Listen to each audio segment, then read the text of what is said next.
Irmãos, que Jesus nos abençoe a tarde de estudos, que possamos, sob o amparo dos nossos espíritos guardiães, dos nossos guias espirituais, termos a tranquilidade interior para compreendermos a mensagem que a tarde nos traz. Estava aqui aguardando, o momento do nosso trabalho e ouvindo eu diria assim,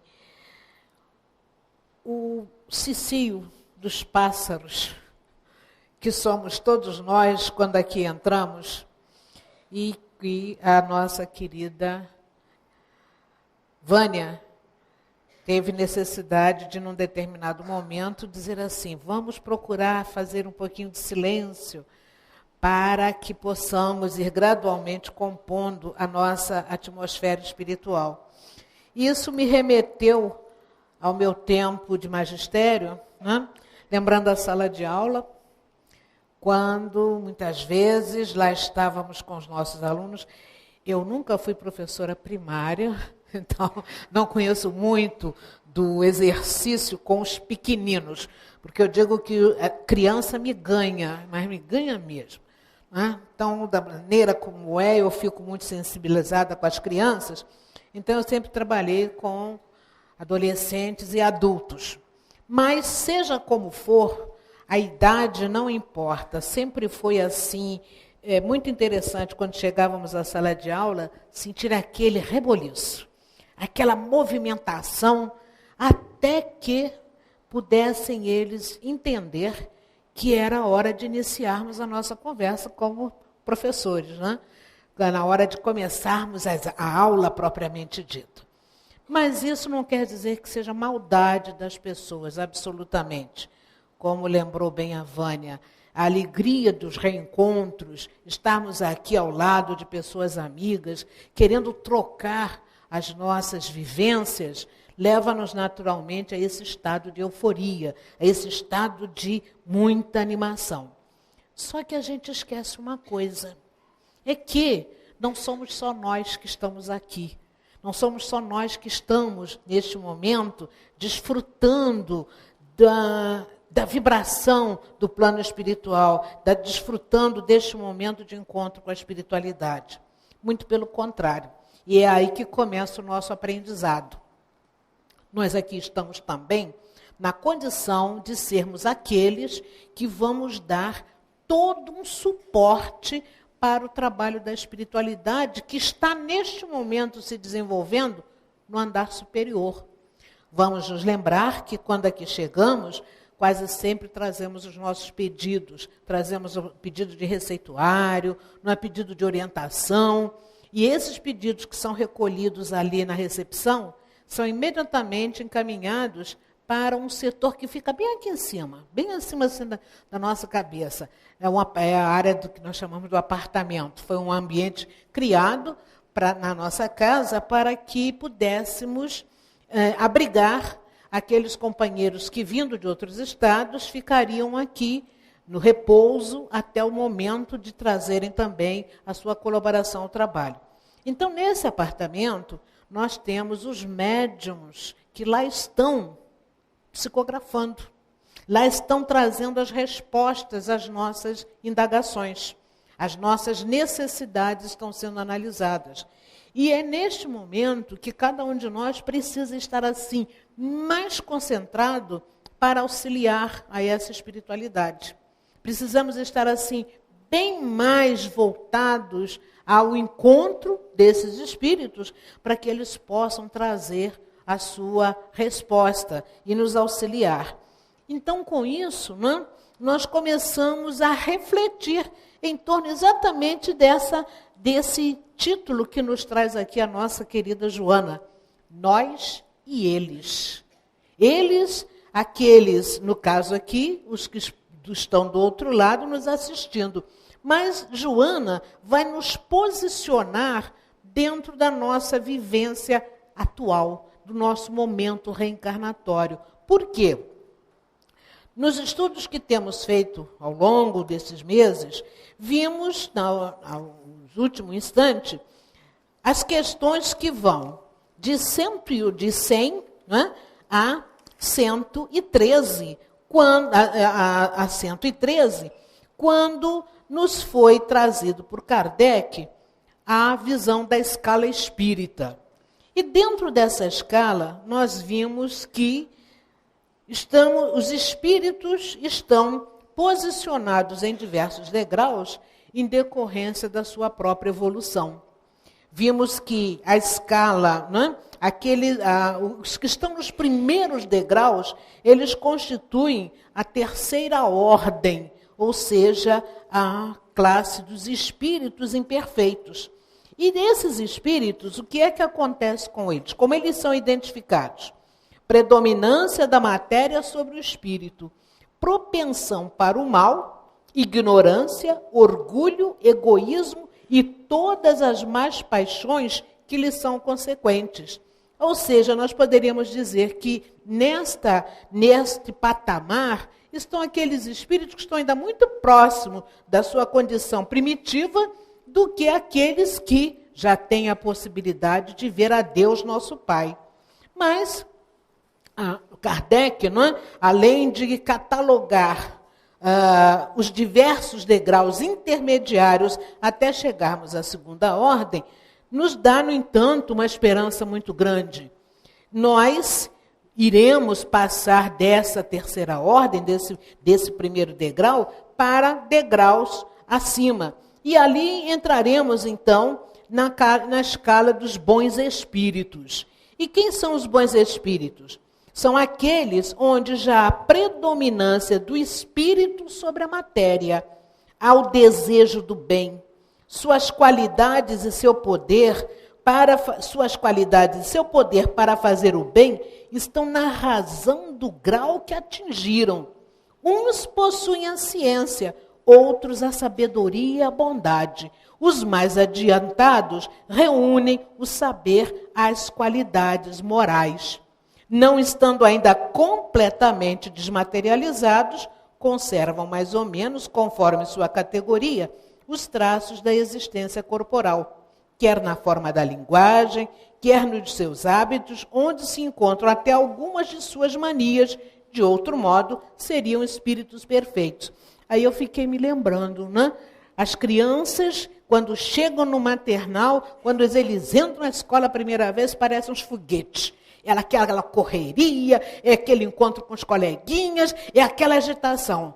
Mas quando nós já estamos chegando lá no segundo grau, final, meu tempo era segundo grau, hoje eu não sei, a nomenclatura está tão variada. Então, quando já estamos terminando, né? Eu acho que agora é ensino médio, né? Vai no finalzinho lá, no que seria o terceiro ano científico, meu tempo.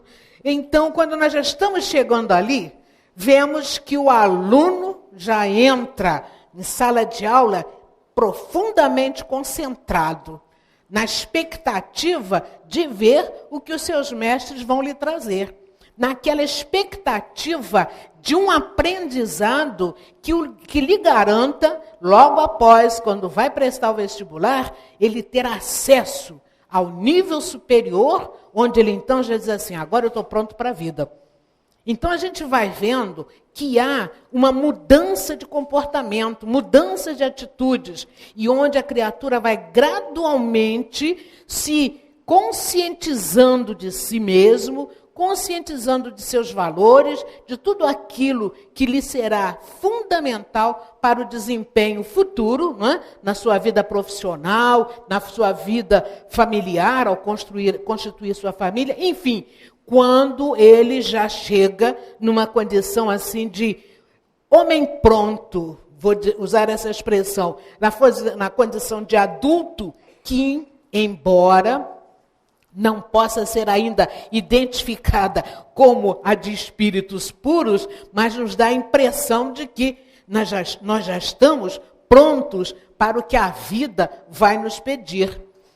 Mas na ordem da evolução espiritual, na primeira ordem, quando já estamos lá no topo, somos espíritos puros. Deveremos ser espíritos puros. E o que vai caracterizar esses espíritos? Nenhuma influência da matéria, superioridade intelectual e moral absoluta com relação aos espíritos de outras ordens. E na condição de espíritos puros, o que vai acontecer? Aqueles que já se encontram neste patamar, no topo da escala, serão aqueles que verão Deus face a face. Mas para nós ainda falta muito a subir esses degraus. Falta muito caminharmos nessa direção. Mas podemos acelerar se nos imbuirmos do sentido, do significado da nossa reencarnação, do significado do momento em que vivemos, que não é para fazermos lazer no planeta Terra, muito pelo contrário. A nossa presença no planeta é justamente participarmos dentro da vida de relação, de todo um processo de ampararmos uns aos outros, trabalhando uns pelos outros, facilitando um aprendizado geral, coletivo, para que nós possamos alcançar estes patamares mais elevados. É o momento em que nós vamos testar as nossas forças, testar o conhecimento do que temos aprendido ao longo da nossa evolução, para que possamos efetivamente sermos aqueles que serão reconhecidos como colaboradores de Deus, assumindo a parte que nos toca na obra da criação, como dizem os Espíritos na questão 132 de O Livro dos Espíritos. Qual o sentido da encarnação? Não estamos aqui só para espiar, não estamos aqui só para vivenciar missão, na expectativa de sermos elevados, como por milagre, aos páramos celestiais. Nós aqui estamos para tomarmos em nossas mãos a parte que nos cabe na obra da criação. É como se disséssemos assim: Deus confia em nós, Ele espera por nós como seus colaboradores. E na medida em que nos tornamos esses colaboradores, nós teremos feito a nossa caminhada na direção do progresso, na direção deste crescimento que é natural, que faz parte da lei de Deus.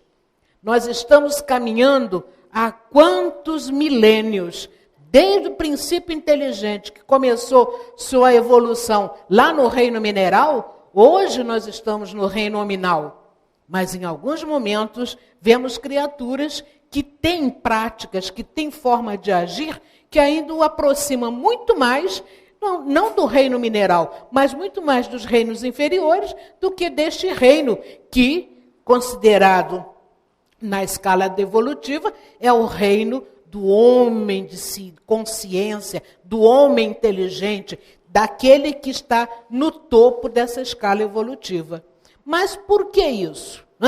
Por que isso? Se todos fomos criados por Deus, com as mesmas condições, simples e ignorantes, e com as mesmas condições de chegarmos a ser aqueles espíritos com maior conhecimento. Aqueles espíritos que chegarão aos pés de Deus para reconhecê-lo como Pai. O que é que nos falta? Vem nos dizendo os espíritos, se parássemos para refletir, será que nós estamos dependendo do outro efetivamente? Como é essa dependência para o nosso crescimento? E na questão 114, que foi lida pela Vânia, Kardec perguntou: os espíritos são bons ou maus por sua natureza? Ou são os próprios espíritos que se melhoram? Vejam que foram colocadas balizas para que nós pudéssemos refletir em torno desta evolução. A evolução física, a evolução corporal, essa vem se processando igualmente para todas as criaturas. Porém, a evolução moral, aquela que mostra o quanto já crescemos na condição de espíritos, ainda não está bem desenvolvida. Daí nós nos defrontarmos com esses dois pontos, o bem e o mal. Os espíritos são bons ou são maus por sua natureza?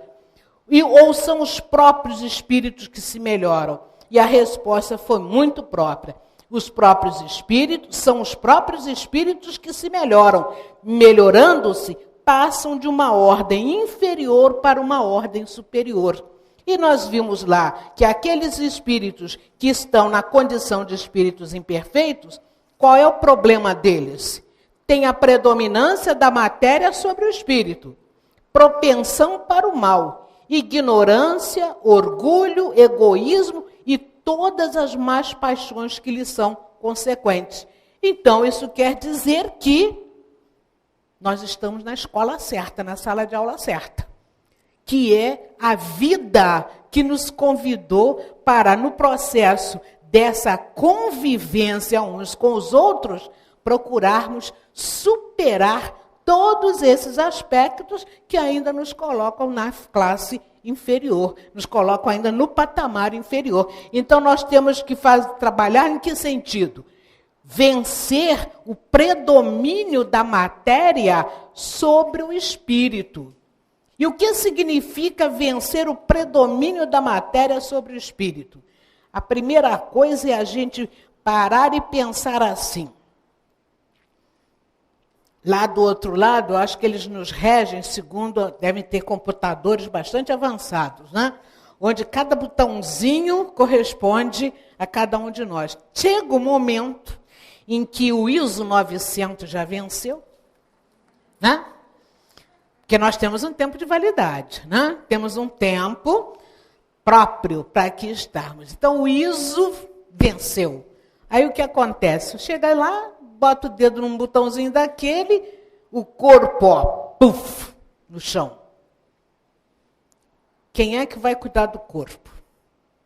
Os vermes, que daqui a um pouco vão ter esse corpo no laboratório da natureza, processar esse corpo para que ele torne a liberar as substâncias que irão dar garantia nova, a surgimento de novos seres vegetais, outros animais, enfim. Mas a pergunta vem, e eu vou me lembrar do Padre Vieira. Quem estuda português conhece bem o Padre Vieira, um dos maiores oradores, né, aqui no Brasil, no tempo do Império. Ele diz assim: queres saber o que é uma alma? Porque nós temos essa noção. Há uma alma em nós, né? Somos uma alma encarnada. Então ele diz assim: você quer saber o que é uma alma? Basta que olhes um corpo num ataúde. E essa expressão é muito interessante, porque quando olhamos um corpo num ataúde, nós diremos assim: onde está aquilo que há bem pouco estimulava esse corpo? Onde está aquilo que fazia com que esse corpo atuasse, agisse, expressasse pela sua voz, pela sua palavra, ideias que eram ideias interessantes para todos nós? Isto que ali estava presente há pouco tempo, no momento em que o corpo cai durinho no chão, ó, faz o seu voo em direção ao seu verdadeiro ambiente. Mas segue nessa direção, carregando consigo todos os valores daquilo que foi a sua vivência. Ora, nesse contexto, né, se desencarnamos, né, já que o corpo ficou e a alma seguiu adiante, se desencarnamos ainda na faixa do pouco conhecimento, teremos necessidade de retornar à sala de aula para aprimorar o nosso aprendizado, para nos aperfeiçoarmos e termos condições de seguir adiante. Então, não será o coleguinha do lado que, fazendo a sua prova, tendo seus estudos, vai nos passar cola. Nós não conseguimos colar a prova do outro. E às vezes, né, até dizemos assim, eu não tenho condições de viver a luta que essa pessoa vive. Cada um de nós vai fazer a sua experiência. Cada um de nós vai tornar a sua vivência a mais produtiva possível. E de que forma? Seguindo as leis de Deus. Temos que seguir a lei de Deus se desejamos ser felizes. Temos que seguir a lei de Deus se desejamos que realmente nada nos prenda à retaguarda. Daí porque são os próprios espíritos que se melhoram. Melhorando-se, passam de uma ordem inferior para uma ordem superior. Nós não vamos colar. Olha, aquele aluno que está esperando colar a vida do outro para ver se dá bem, não dá não. Não dá mesmo. Porque a vida de cada um, ela é própria. Porque ela está ligada às necessidades de cada um de nós. Às necessidades de cada um de nós. Daí nós temos que vencer, né, pelo esforço, nos dedicarmos a esse aprendizado contínuo para podermos galgar os degraus superiores. Mas, como foi dito, todos nós fomos criados simples e ignorantes, ou seja, sem saber. E porque fomos assim criados, foram nos dadas todas as oportunidades para garantir esse nosso aprendizado, para garantir esse nosso aprimoramento. Tanto é que nos dizem os Espíritos, a cada um Deus deu determinada missão. Deu determinada missão com o fim de esclarecê-los e de os fazer chegar progressivamente à perfeição. Aí é que a gente para refletir, né? Temos os nossos afazeres, as nossas lutas. Nem sempre, às vezes, entendemos que a luta que possamos estar tendo com aquele companheiro difícil, com o nosso enfermo, que ali estamos diante de uma missão a cumprir. E olhando a humanidade de um modo geral, nós vamos ver que houve um processo de evolução, houve um processo de crescimento para todos os homens. Porque vai nos dizer Emmanuel, na obra Religião dos Espíritos, uma coisa muito interessante, que na antiguidade eram 10 os grandes flagelos que acometiam a humanidade e que rebaixavam a vida humana. Vocês vão me permitir ler na íntegra para que a gente não perca o sabor da mensagem. Primeiro grande flagelo, a barbárie. Barbárie, onde o instinto falava mais alto, onde as criaturas se destruíam umas às outras em busca da alimentação, garantindo a sobrevivência e tudo mais. Esta barbárie permitia o desregramento em todas as direções. A fome era o segundo grande flagelo, que atormentava todo o grupo, né? A peste, terceiro grande flagelo, que dizimava populações. O primitivismo, que irmanava o engenho do homem e a habilidade do castor. Conhecem bem o castor, né? Feito um ratinho que está lá no meio do rio, roendo a árvore, mas ele faz o dique para ter o local onde ele possa navegar, nadar ali na beira do rio. E no primitivismo, os homens se comparavam ao castor.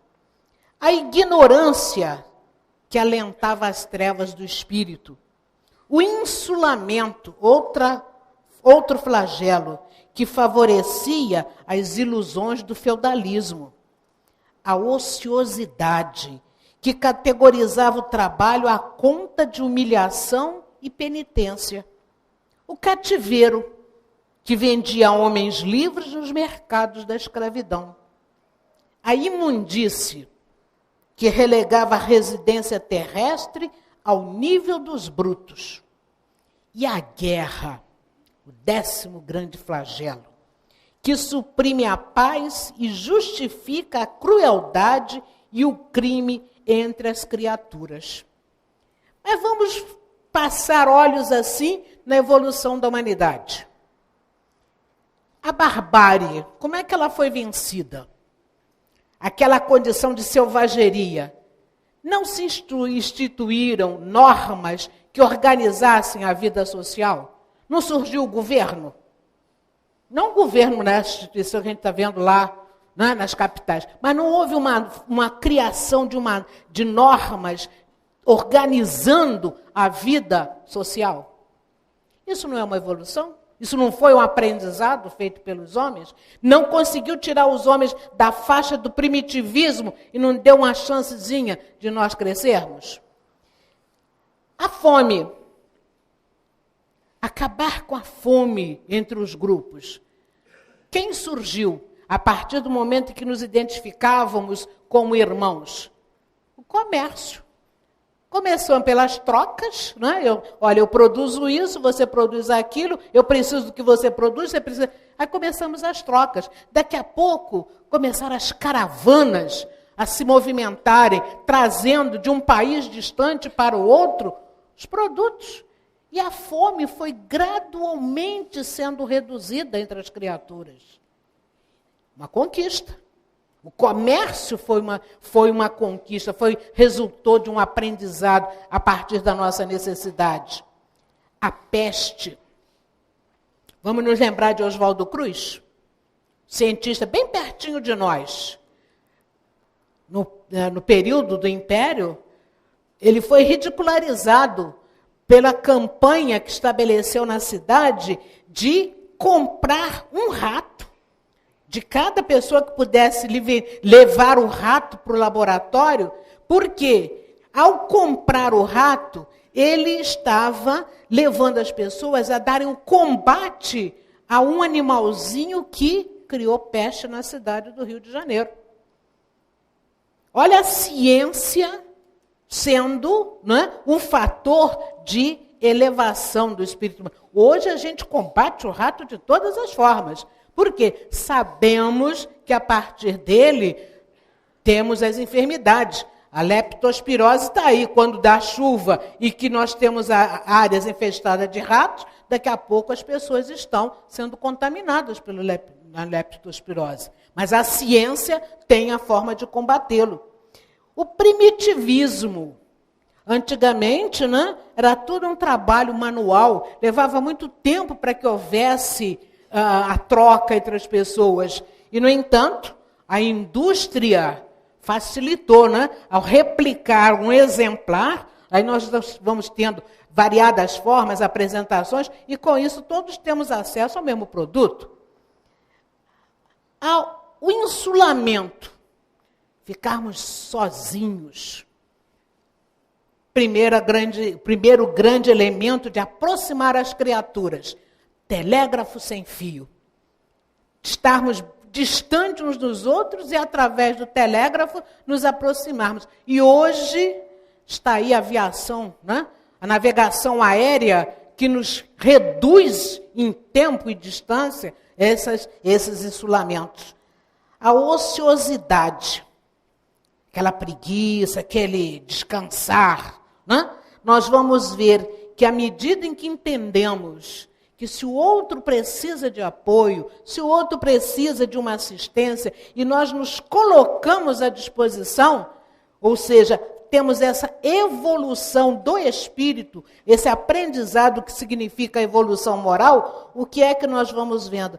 Acaba a ociosidade.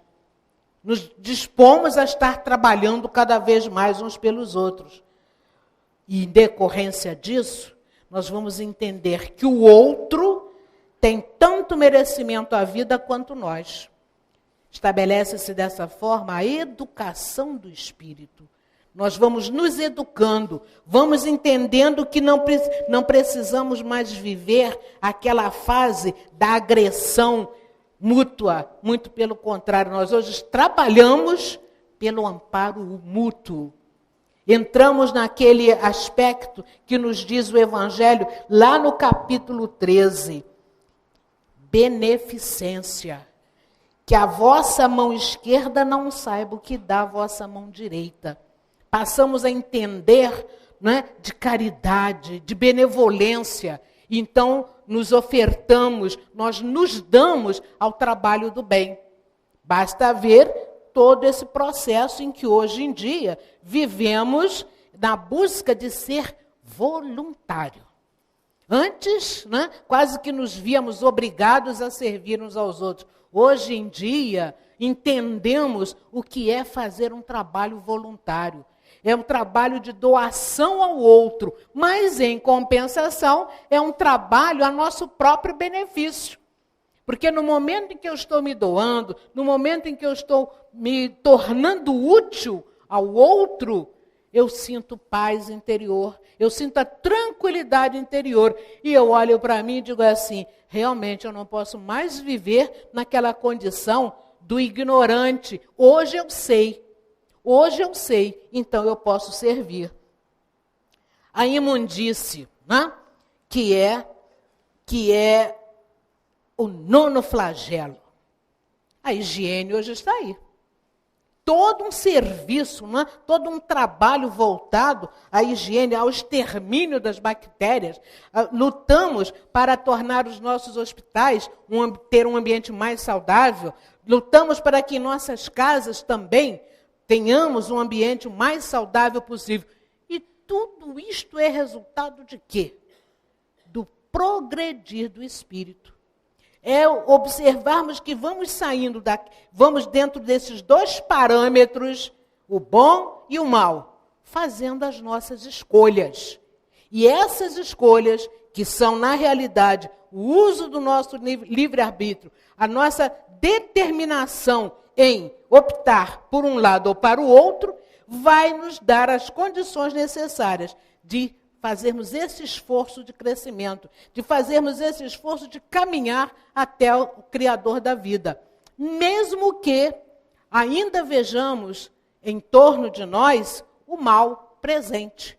Mas o mal, como vai nos mostrar o nosso próprio Kardec, em perguntando ao espírito, todos os espíritos passam pela fieira do mal para chegar ao bem?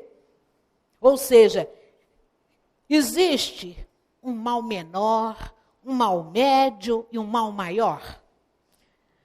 Às vezes a gente pensa que existe, não é? Mas, gente, mal é mal.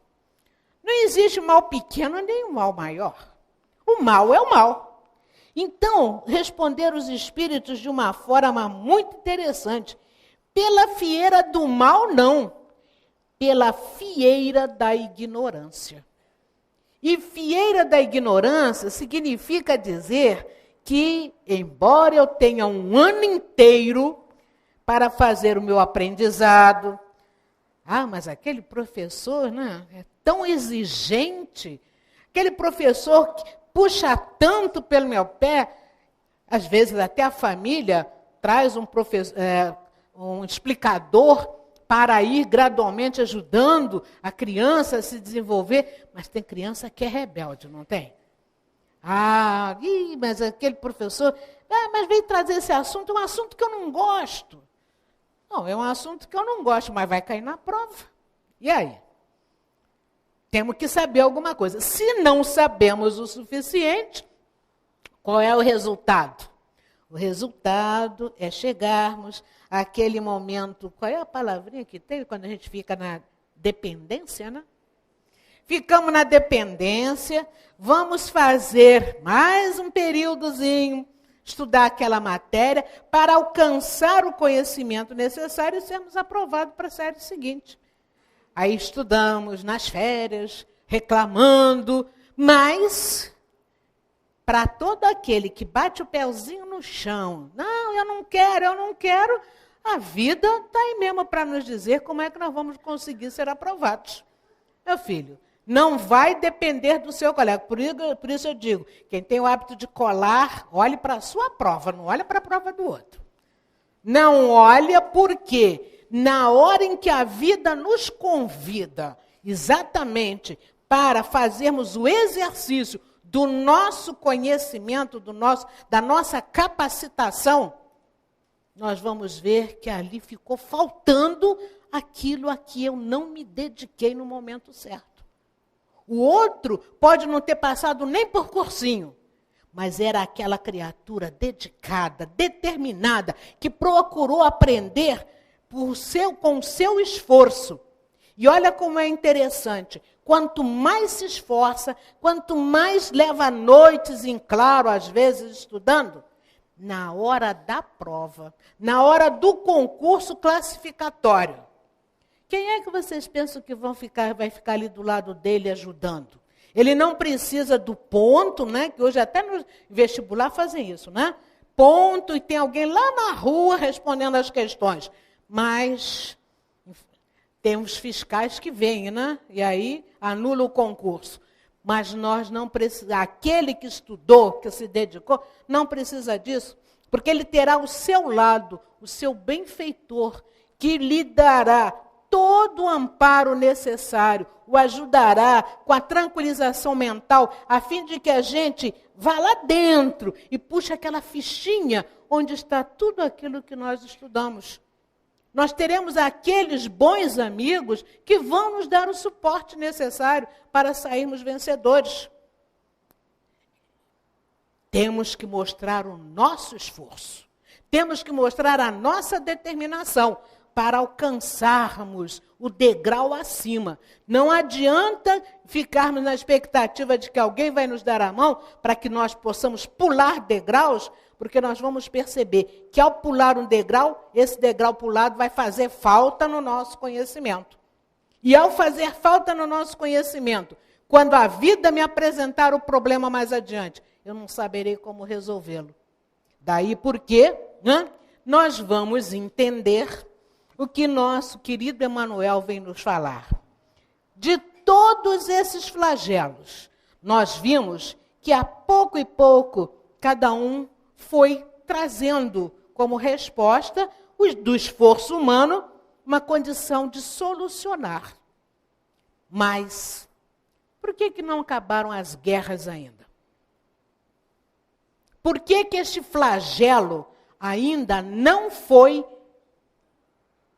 extirpado do convívio humano? E a guerra, não vamos pensar naquela entre Israel e o mundo árabe, não. Vamos pensar na nossa guerra de dentro de casa? Vamos parar e pensar nos conflitos que nós muitas vezes temos dentro de lá, porque a guerra lá de fora, ela nada mais é do que aquela guerrinha familiar em ponto maior. E por que nós ainda não acabamos com essa guerra? O que é que falta vencermos em nós? Não temos que passar pela fieira do mal, mas mantemos a fieira da ignorância. E essa ignorância é o resultado, às vezes, de quê? Desculpem falar assim, mas eu estou falando para mim mesmo. Às vezes da preguiça nossa em querer conhecer o outro, em querer entender o outro, em querer saber como eu posso levar àquele outro alguma coisa que o ajude também a superar as suas dificuldades. Olhamos o outro e achamos que ele vai fazer esforço por ele mesmo, não precisa de mim. Quando aqui estamos para sermos este amparo uns dos outros, para sermos suportes uns dos outros. Por isso reencarnamos. E reencarnamos em família, né? Então nos diz o nosso querido Emmanuel, foram criados todos esses valores, mas nem a política, no governo, nem o comércio, nem a ciência, nem a indústria, nem a imprensa que ajudou a acabar com a ignorância, nem a aproximação entre os povos, nem a exaltação do trabalho, nem a evolução do direito individual e nem a higiene conseguem resolver o problema da paz, porquanto a guerra, monstro de mil faces, que começa no egoísmo de cada um, que se corporifica na discórdia no lar e se prolonga na intolerância da fé, na vaidade da inteligência e no orgulho das raças, alimentando-se de sangue e lágrimas, violência e desespero, ódio e rapina, tão cruel entre as nações supercivilizadas. Aqui ele falou do século XX. Vamos colocar o século XXI? Quanto já o era na corte obscurantista de Ramsés II, lá no Egito, lá na civilização egípcia. Somente desaparecerá quando o evangelho de Jesus iluminar o coração humano, fazendo que os habitantes da terra se amem como irmãos. E amarmos-nos como irmãos é realmente nos colocarmos na posição de sermos aqueles que ampararemos o outro dentro das suas necessidades. É realmente vivenciarmos o que nos disse o Senhor Jesus. Faça ao outro aquilo que queres que te faça. É servirmos ao outro em toda a expressão do nosso potencial, dessa capacitação que nós fomos adquirindo. É fazer, como diz o Evangelho, fazer o bem sem ostentação. É nos colocarmos na posição daquelas criaturas que estamos ali, atendendo um chamamento, atendendo a uma necessidade. E quantas coisas se colocam em nosso viver, em nossa caminhada, nos chamando para efetivamente agirmos de modo a vencer, como nos mostra a condição, né, em que se encontram aqueles que estão ainda na posição da terceira ordem. Vencer o domínio da matéria sobre o espírito. Porque caído o corpo, enterrado o corpo, na hora de fazermos uma exumação, a gente encontra, junto ao esqueleto que vai surgir, saquinho de bondade? A gente encontra ali, né, junto àqueles ossos, saquinho de um aprendizado, saquinho de docilidade, de tolerância, seja o que for. Onde estão estes valores que nós fomos gradualmente conhecendo, aplicando e sendo a base da nossa construção espiritual? Isso estará com a alma, estará com o espírito. E esse material, né, ele vai ser aquele que vai nos ajudar em novos momentos de vivência do espírito, a ter a condição de dizermos para nós mesmos: eu estou na vida, no mundo, mas eu não sou do mundo. Eu estou no mundo para poder mostrar todo o meu aprendizado em relação à lei divina, para que eu possa ser efetivamente esse que ele vai contar como sendo um trabalhador, como sendo um colaborador numa obra, uma obra que é imortal, que é a construção desse universo. O Senhor, ele está trabalhando, como disse Jesus. Meu Pai trabalha até agora e eu trabalho também. Aí olhemos-nos a nós mesmos. O que é que nos falta para ter esse estímulo de trabalho? Ah, mas é tão gostoso, né? Temos tantas coisas que são saborosas dentro da vida e a gente esquece que nós estamos aqui, volto a dizer, de passagem. Nós somos cidadãos do universo. Nós somos aqueles, né, que teremos a vida imortal. Então, nós somos aqueles que temos que nos preparar para essa que é a vida futura. E não pensemos que a vida futura é aquela que nós vamos alcançar quase chegando a 100 anos. Se desligar o interruptor agora, tum, o corpo cai e eu entro na vida futura. E aí, como é que eu entro nessa vida futura? O que é que eu estou levando comigo nessa hora? Quanto tempo de perturbação espiritual eu vou vivenciar até que eu me reencontre comigo mesmo?